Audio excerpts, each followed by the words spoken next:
about some new concept. So let's start. मान लीजिए हमारे पास अगर दो बॉडीज हो, एक बॉडी हैवी एंड एक बॉडी लाइट हो,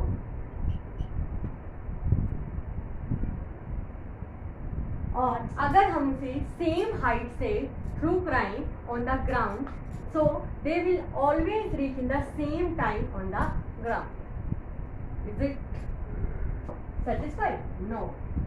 नॉर्मली देखने में लगेगा बिल्कुल भी ऐसे पॉसिबल नहीं हो सकता कि ग्राउंड पे सेम टाइम पे दोनों गिरेंगे.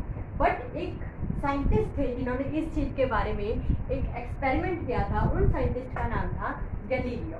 गैलीलियो ने डिस्कवर की कि अगर लाइटर और हैवियर बॉडी को सेम हाइट से फॉल करवाएं तो ग्राउंड पे हमेशा सेम टाइम पे पहुंचती हैं. तो उन्होंने इस चीज़ का एक एक्सपेरिमेंट करके प्रूव करवाया था.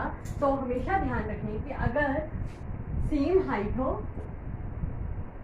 Then they will reach in same time on the ground. Galileo discovered. Galileo जो साइंटिस्ट थे उन्होंने बहुत सारे एक्सपेरिमेंट किए. उन्होंने इंक्लाइंड प्लेन पे बॉडीज को बहुत सारे एक्सपेरिमेंट करके दिखाया कि बॉडीज में अगर इंक्लाइंड प्लेन पे हम अगर उसकी अलग अलग तरीके से उसको फॉल करवाते हैं तो उनकी वेलोसिटी पे क्या क्या इफेक्ट पड़ते हैं. तो गैलीलियो ने सबसे पहले इंक्लाइंड प्लेन पे एक बॉडी को मूव करवाया नीचे की ओर.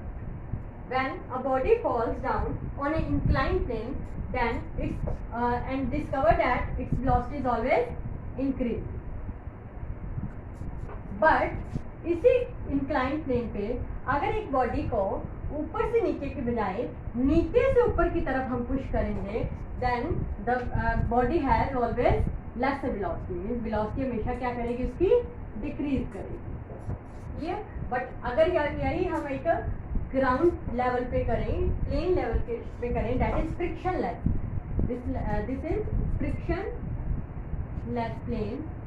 Then the body is always moving with constant velocity. Clear? तो ये किसने डिस्कवर की थी? गैलीलियो साइंटिस्ट ने डिस्कवर की थी. मैं फिर से एक बार रिपीट करती हूँ. गैलीलियो जो एक साइंटिस्ट थे उन्होंने इंक्लाइन प्लेन पे बहुत सारी डिस्कवरी की थी बॉडीज को ले लेके. तो सबसे पहले उन्होंने कहा कि अगर एक इंक्लाइन पे बॉडी को नीचे की तरफ फॉल किया जाएगा तो उसमें हमेशा वेलोसिटी क्या करेगी, इंक्रीज करेगी. अगर एक इंक्लाइन पे बॉडी को ऊपर की तरफ मूव करवाएंगे तो वेलोसिटी डिक्रीज करेगी. बट यही अगर हम एक प्लेन सरफेस ले लेंगे जो फ्रिक्शन लेस होगा तो उसमें हमेशा बॉडी अगर मूव करवाएंगे तो वो हमेशा कांस्टेंट वेलोसिटी से मूव करेंगे. क्लियर? अब उन्होंने एक इंक्लाइन प्लेन की बजाय दो इंक्लाइन प्लेन को कंबाइन करके भी कुछ एक्सपेरिमेंट्स किए बॉडी को लेके. देखिए कौन से. सबसे पहला उन्होंने जो एक्सपेरिमेंट किया था, एक दो इंक्लाइन प्लेन को ज्वाइन किया सेम हाइट पे, जो इस तरह से. ये एंगल क्या है, बिल्कुल बराबर.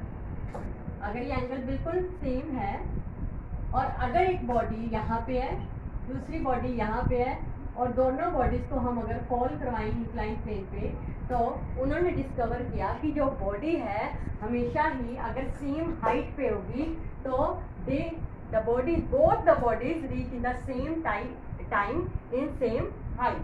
क्लियर? अगर वो सेम हाइट पे होगी तो वो सेम टाइम में नीचे ग्राउंड पे यहाँ पे पहुँचेंगी. तो इट्स मीन हम ये कह सकते हैं कि उसने सेम डिस्टेंस कवर किया. क्लियर? तो अगर ये चीज़ समझ आई आपको कि अगर सेम हाइट पे होगी तो वो हमेशा सेम डिस्टेंस को कवर करेगी. बट कंडीशन ये होनी चाहिए कि दोनों एंगल्स क्या होने चाहिए, बिल्कुल बराबर. फिर उन्होंने दोनों इंक्लाइन प्लेन में कुछ इस तरह से चेंजेस किए कि मान लीजिए एक का हाइट तो सेम ही, एक का एंगल, एक का स्लोप हमने इंक्रीज कर दिया.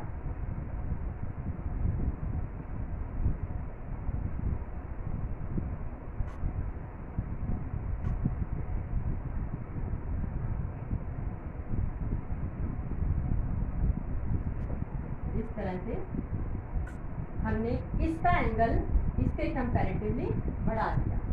ये एंगल क्या है, इससे कंपैरेटिवली ज़्यादा है। अगर ये एंगल 1 है, ये एंगल 2 है, तो हमने माना है एंगल 2 ग्रेटर देन एंगल 1। अगर ये हाइट सेम है तो फिर से उन्होंने एक्सपेरिमेंट किया, दो बॉडीज को नीचे की तरफ मूव करवाया, तो देखा गया कि हाइट तो क्या थी इस केस में भी बिल्कुल सेम हाइट थी। तो ऑब्जर्व किया गया कि दोनों बॉडी सेम टाइम पे नीचे की तरफ आई, बट कंडीशन क्या होगी इसमें, थोड़ी सी डिफरेंट कंडीशन ये हुई कि इस बॉडी का जो इसमें जो डिस्टेंस था, इसने मच ग्रेटर डिस्टेंस कवर किया as compare to this one.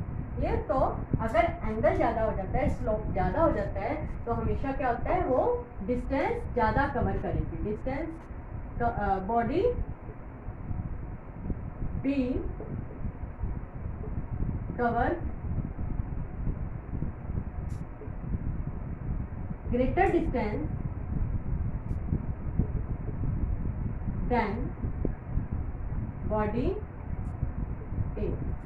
ये अब उन्होंने एक और कंडीशन ली, कि अगर ये इस तरह से स्लोप बढ़ाते बढ़ाते हम कुछ इस तरह से ले लें कि अगर वो स्लोप एंगल इतना ज़्यादा हो जाए कि वो बिल्कुल ग्राउंड लेवल पे ही आ जाए, और अगर यहाँ से एक बॉडी को मूव ऑन करवाया गया तो बॉडी क्या होगी, अगर ये फ्रिक्शनलेस प्लेन है तो बॉडी एकदम से नीचे आती आती इतनी कांस्टेंट वेलोसिटी से आगे जाएगी, उस टाइम पे बॉडी का वेलोसिटी क्या हो जाएगी, बिल्कुल कांस्टेंट, उसे हम रोक नहीं पाएंगे। तो किस तरह से रोक पाएंगे आगे, हमें कुछ ना कुछ फिर फोर्स अप्लाई करना पड़ेगा। मीन्स फोर्स के बिना कोई भी बॉडी को हम स्टॉप नहीं कर सकते, या फोर्स के बिना हम किसी भी बॉडी को आगे नहीं कर सकते। ये एक्चुअली जो न्यूटन का कंसेप्ट था, सबसे पहले किसने डिस्कवर किया था, गैलीलियो ने किया था। ठीक है, तो यहाँ पे बॉडी में क्या आ जाएगी, कांस्टेंट वेलोसिटी, और आपको पता है अगर वेलोसिटी कांस्टेंट है तो उस टाइम पे एक्सेलरेशन क्या होता है, 0।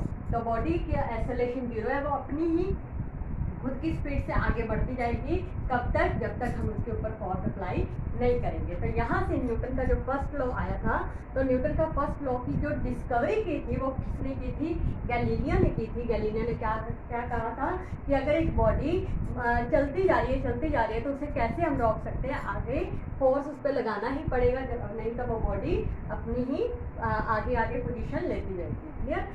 तो if a body is at rest then it always remain in rest, and if a body is in motion then it always remain in motion unless no external force is applied on it. So this is the concept given by Galileo, and जो आगे जाके Newton का first law बन के आया था, तो ये किसने डिस्कवर किया, गैलीलियो ने। क्लियर। तो ये गैलीलियो था जो साइंटिस्ट जिसने क्या क्या कंसेप्ट दिया, मैं एक बार फिर से रिपीट कर देती हूँ। उसने कहा कि अगर दो बॉडीज को सेम हाइट से हम फॉल करवाएंगे तो वो क्या करेगी, सेम टाइम पे नीचे ग्राउंड पे आएंगी।